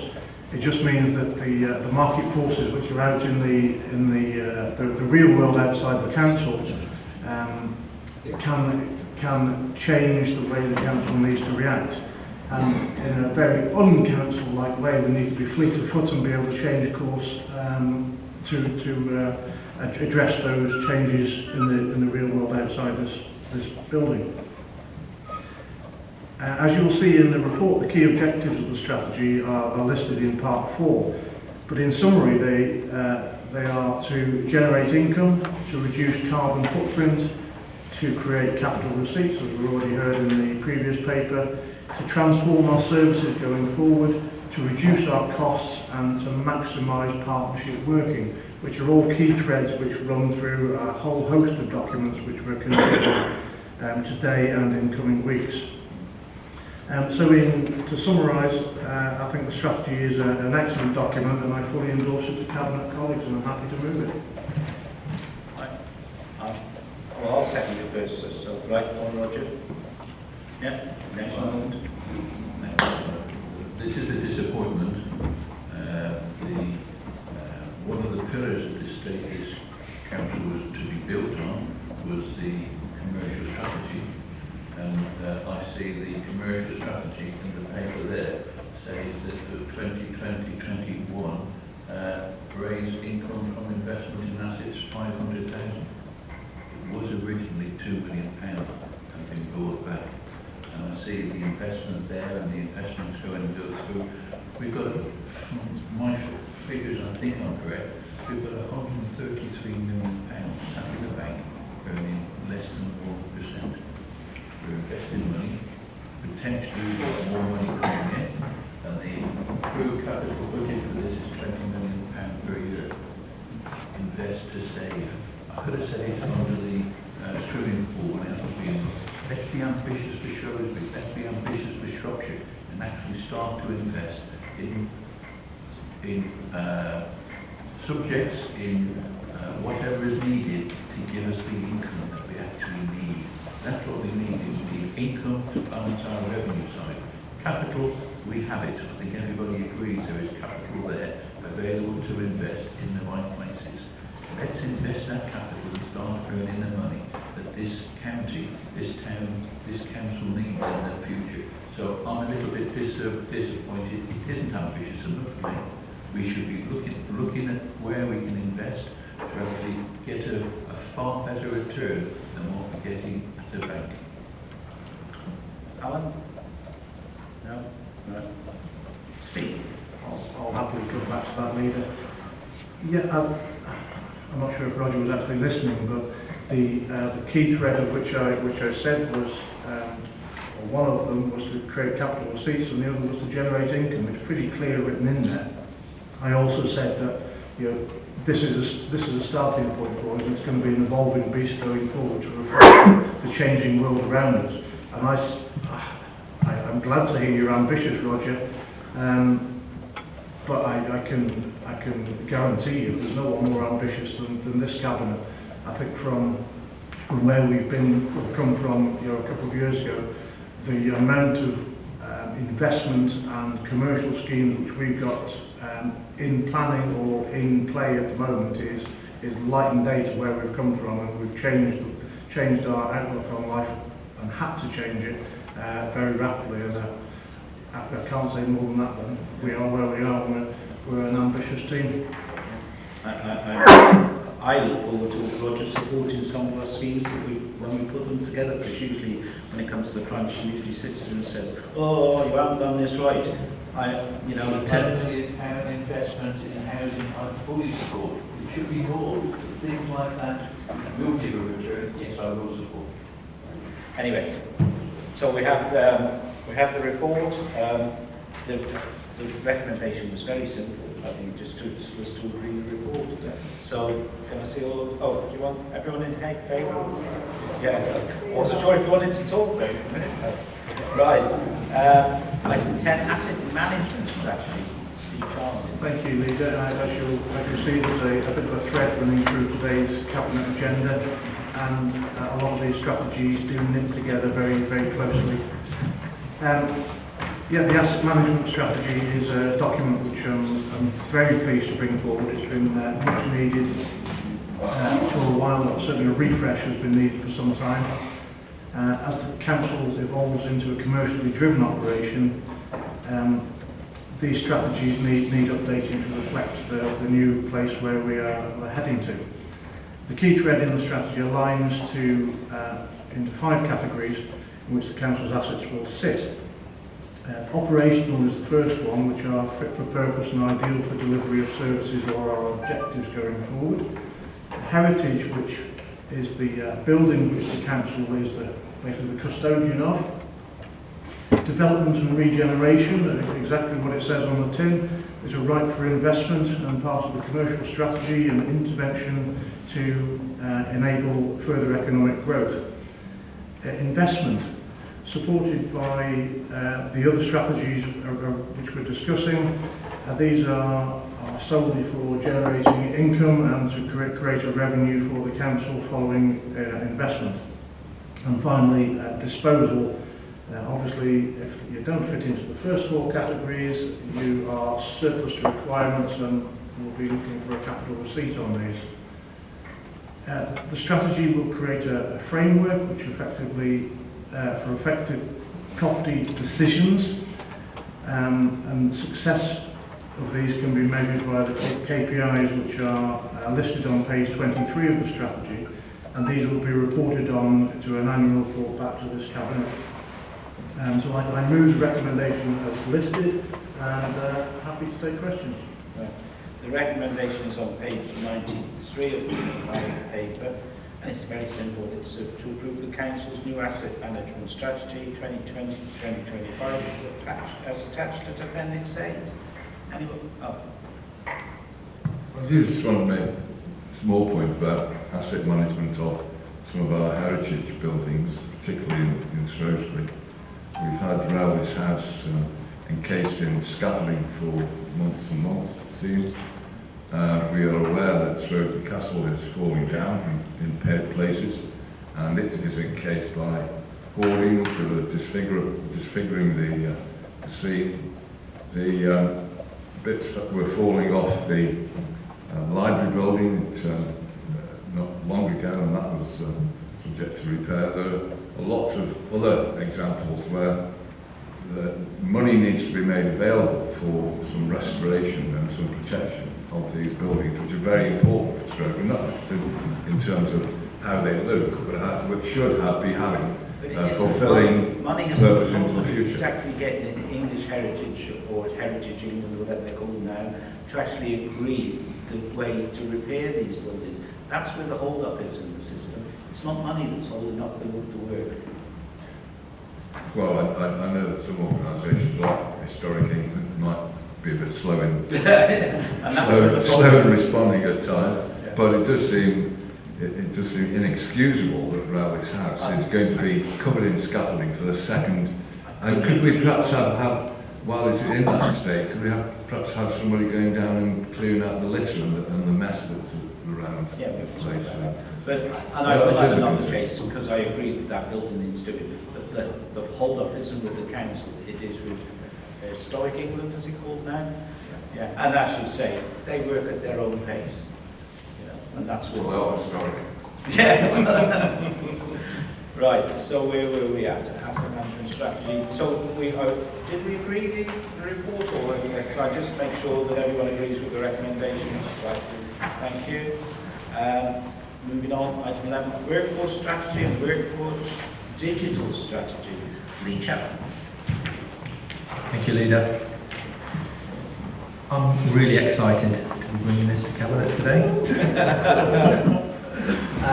I appreciate that it's a massive agenda today, and you'd expect me to say this is the most significant strategy that we've got before us today, because without our workforce and the staff and the effort and energy and the loyalty that we get from them, we will be nowhere as a council. And so I think it's absolutely vital that we set our stall out in the form of these two strategies. The recommendation is at 2.1, and I'm asking Cabinet to approve both strategies. There's a couple of things I'd just like to pick out from here, just by way of mention. And initially, my thoughts on the digital strategy, and there's some really interesting strands and opportunities here to engage with our workforce and engage with elected members. We've got here, and we bring this term in, called a curious culture, and it's something that we want to see, and we want to encourage across the council. People interested in how they might approach something slightly differently, to have a look at the opportunities of some of these new tools that we've got available to do things differently. We talk here about digital champions, and every team across the council is going to have someone, and we confidently expect these people either already are or will be volunteering themselves to shine a beacon into their area of service around the opportunities that they see to engage with the technology slightly differently, and in that way bring new ways of working to the council. And we're supporting those with our ICT business partners, so a new development. We've got specific expertise allocated to each of the areas across the council. We're also introducing and providing permission to staff for something called a learning hour. So what we're actually saying is it's not going to be possible for you, without putting time on one side each week when you have an opportunity, to take the time. We give you permission and give you time to look at your own understanding of your skills and to build on those and to look for opportunities that you might learn from those and to take your own career path forward. And something we're going to be asking you, Leader, to do, and colleagues around the table, digital profiles. I know that you're particularly keen on embracing this opportunity. This is about each of us as leaders and managers and directors across the organisation demonstrating what is possible by being quite open about the way that they use technology and different bits of the tools that we've got in the box and how they use that in their day-to-day work. So a really good example. And for those of us who like a target and like things that drive that ambition, we've set some ambitious targets as part of that digital delivery.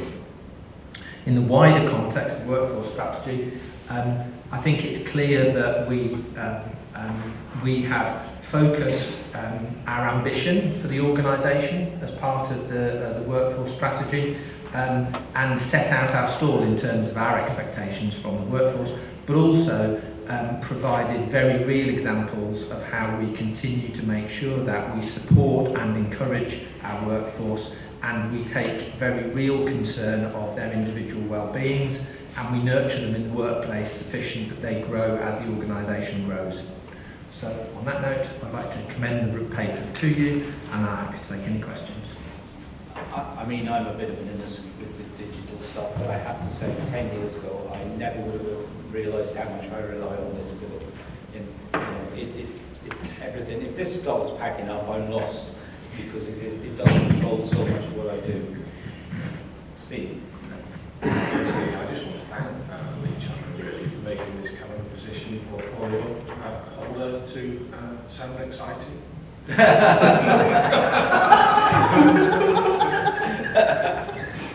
Roger. I'm not following. What I was going to say is,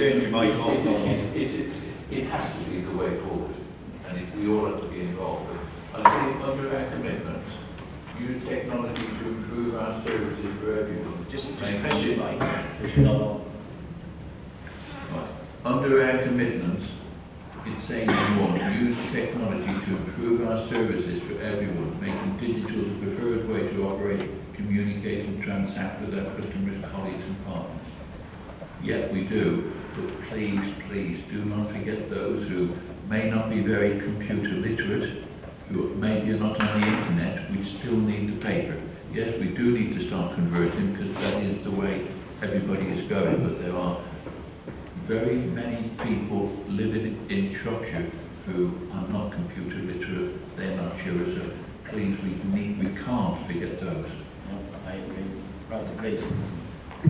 It's a perfect opportunity, Roger, for me to give a pitch on something that addresses exactly that. And the use of the word default doesn't mean the only route to support. So you'll be well aware of my adage around the needy and the nerdy.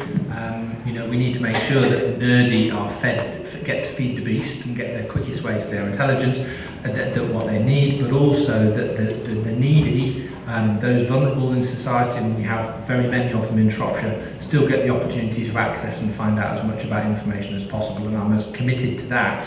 And customer services falls within my portfolio. I'm as committed to that as I've ever been.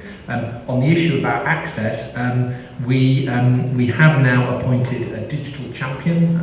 We've got a press release coming out shortly, and we will be working with an individual who will be looking to support communities around enabling their access to digital services and provision. So a bit of hot news there that we've developed some facility to support those people who currently aren't engaged, and we're going to be looking to help them do that. Thank you. Right. Anybody got anything else to say on this? No? Right, there must be a recommendation somewhere, page 129. Was it? 2.1. Recommendation at 2.1. Right. To approve both strategies. Yeah, so they are two separate strategies, so we're approving both strategies. So all those in favour just show. Right, thank you. Treasury Strategy 2021. Councillor David Miller. Yes, thank you, Leader. I should be brief with this one. Everybody by now knows what this is. This is the annual refresh of our strategy for investing the money that's left sitting in the bank at any one point in time as we go through the year. This sets out a number of recommendations. This report has also gone to Audit Committee, or is going to, I'm not quite sure which way around it is. And finally we'll go to Council towards the end of this month. But it is exactly what it is. As I say, it's a review of the rules and our reaction to it. If anybody has any questions, James and I will do our best to do it. You might be interested, I suppose, in page 193. I think it's 193, might be 194, which gives lists of various areas of responsibility for various items, such as capital strategy, treasury reports, and that sort of thing. This sort of just helps to bottom out who's supposed to be doing what. But it is what it is. So, as I say, it's the annual thing, Leader, and I'm happy to propose the recommendations. Right, I'll second. Any comments? All those in favour, please show. Thank you. Health and well-being in all policies. Councillor Dean Carroll. Thank you, Leader. I can't compete with the glamour of a workforce strategy or a treasury management strategy, but we have here before us the report on policy and framework for embedding health and well-being outcomes in all policies. It's an important step for the Council to take to demonstrate the seriousness with which we treat health and well-being, and puts us in line with how we currently deal with the environment and the climate emergency through embedding it as a thread that runs throughout all of our operations. I don't think there's too much more for me to say on it, but I'll move recommendations 2.1, 2.2 and 2.3 and take any questions. Right. Happy to second them. Any questions, any comments? Right, all in favour of the report? Thank you. So we've done item 14 and 15. So to 16, determination of admission arrangements. This is for schools 2021-2022. Councillor Ed Potter. The Schools Admission Code of 2014 requires consultation on admission arrangements every 7 years where no changes are proposed.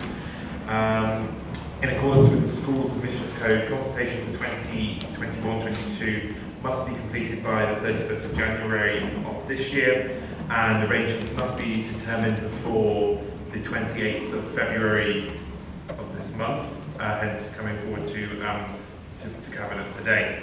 The only proposed amendments to Shropshire Council's admission arrangements for 2021-2022 is the change in the published administration number, or the PAN, of St Lawrence's Primary School in Church Stretton. Governors have proposed a reduction to their PAN from 36 to 34 to make capacity for a special educational needs resource provision within the school, which I think would be very welcome and is supported within the school community. Consultation on this was carried out between the 11th of December 2019 and the 24th of January, and the local admissions forum has recommended the proposed arrangements. Therefore, Cabinet is requested to approve the change to the Council's admission arrangements for the 2021-22 academic year. Recommendations are on pages 371 and they go over to 372. And there's 4 recommendations there. And the final being that following approved by Cabinet today, the officers notify the Secretary of State by the 28th of this month of the county's, Shropshire Council's determined school arrangements for the year 2021-22, which is the statutory responsibility. So have we got delegated responsibility to do that, or does this need to go to Council? No, this goes straight from here to officers. Right. Yeah. Okay, right, everyone in favour of the report? Okay, thank you. Right, we move on. Item 17, fees and charges. Councillor David Minery. Yes, thank you, Leader. I'll formally propose the report. As with other things that I comment on sometimes, This is compiled basically by contributions from colleagues around the table, and all that we do is gather them all together and say, well, this is what it's going to mean. The figure has already been included in the financial strategy that we looked at earlier, but this particular report deals with all the charges that we levy as a council, the things that we do. Some of them are discretionary, some are not. There are a list of appendices at the back which go into great detail about every single thing that we levy a charge for. But the upshot of it all is it's hoped to generate in the order of £84 million in the next financial year. Recommendations I'm just looking for. Must be near the front of the report. Here we are. Paragraph 2, from 2.1 right down to 2.4, and I fully agree. Okay, I'm happy to second. Anybody got any comments? No? Right. All those who agree? Thank you. 18, estimated collection fund outturn. Councillor David Minory again. Yes, thank you, Leader. For once, we have some good news.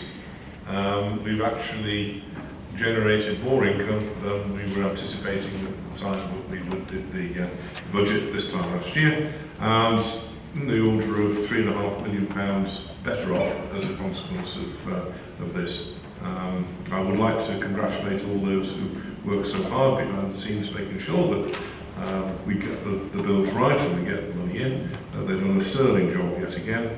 And it is what it is. It's extra £3.5 million. So I'm happy to move the report. And we're happy to take the money. Right, seconded. Roger? Right, Chairman. Yeah, it's good news and congratulations for all the staff involved in doing it. But I note the £3 million extra, and I will make a bar comment if you want.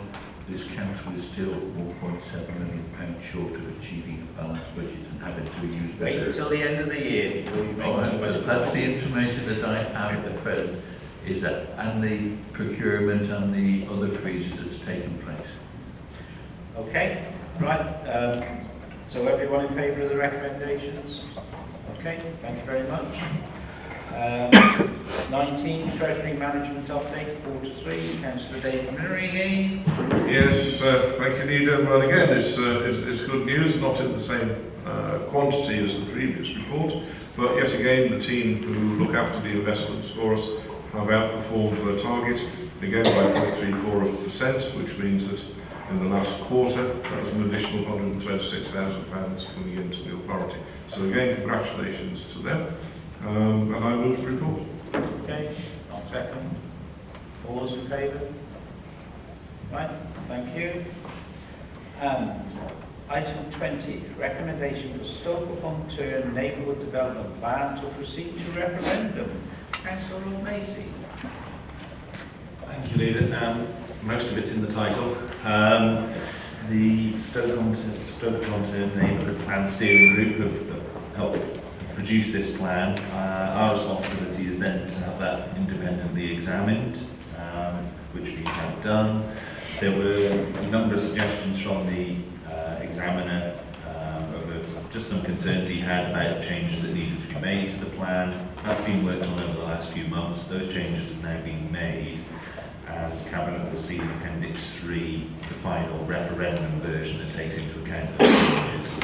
So we're proposing that, if agreed, the referendum will take place on a date to be agreed, but must be between Thursday the 26th of March and Thursday the 30th of April.